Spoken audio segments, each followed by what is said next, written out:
Салам достор, Кыргыз Таамдары каналына кош келипсиздер.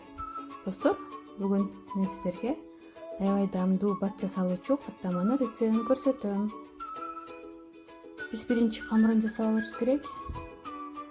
Камырына суу, туз жана кичине өсүмдүк майы керек болот. Бардыгын жакшылап аралаштырып, биз камыр жууруп баштайбыз. Камырды өтө катуу эмес, өтө жумшак эмес, орточо болгон камыр жууруп алдым.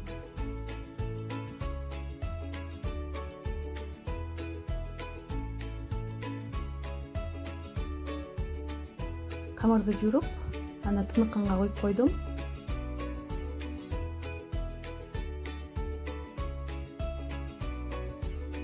Эми камыр тынытканга чейин мен көк пиязды туурап баштадым. Аны майда кылып туурап, идишке салып койдум. Ал эми сливочный масланы жай отто эритип баштайбыз. Камыр дагы тыныкты. Камырды төрткө бөлүп,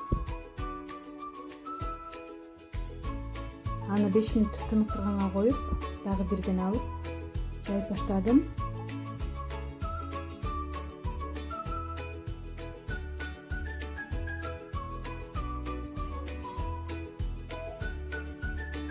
Мынакей камырды дагы жайып алдым.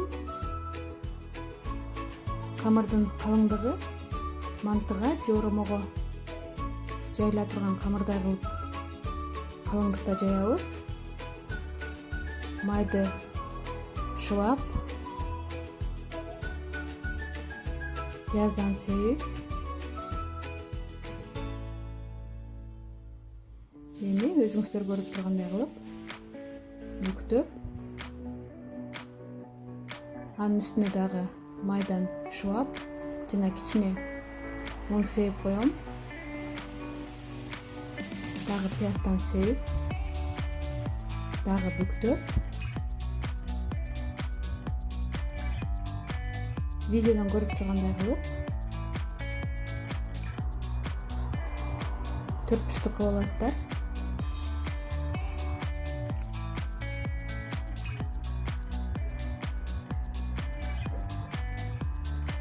Эми секелектин жардамы менен жайып алабыз. Эми каттамаларды бышырып баштайбыз. Сковородканы майлап, орто отто капкагын жабып бышырабыз. Ар бир каттаманы 7-8 мүнөт бышырып алабыз. Жана оодарардын алдынан сливочный масло же өсүмдүк майын шыбап, оодарып бышырып баштайбыз.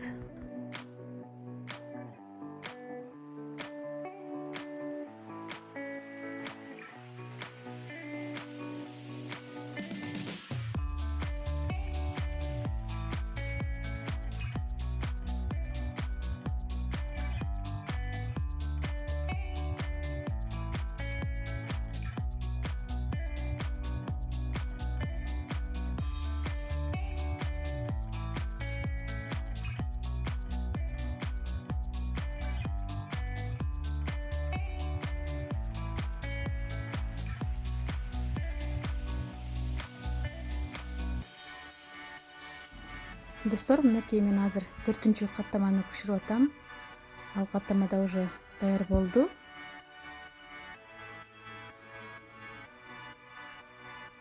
Мынакей достор, биздин каттамалар дагы даяр. Өзүңүздөр көрүп тургандай аябай бат жасалды. Аябай даамдуу, аппетиттүү болду. Достор, силер да жасап көрүңүздөр. Өз ойлоруңуздарды комментарийге калтырганды унутпаңыздар. Видеону аягына чейин көрүп, көңүл бурганыңыздар үчүн чоң рахмат. Жакшы калыңыздар, аман болуңуздар.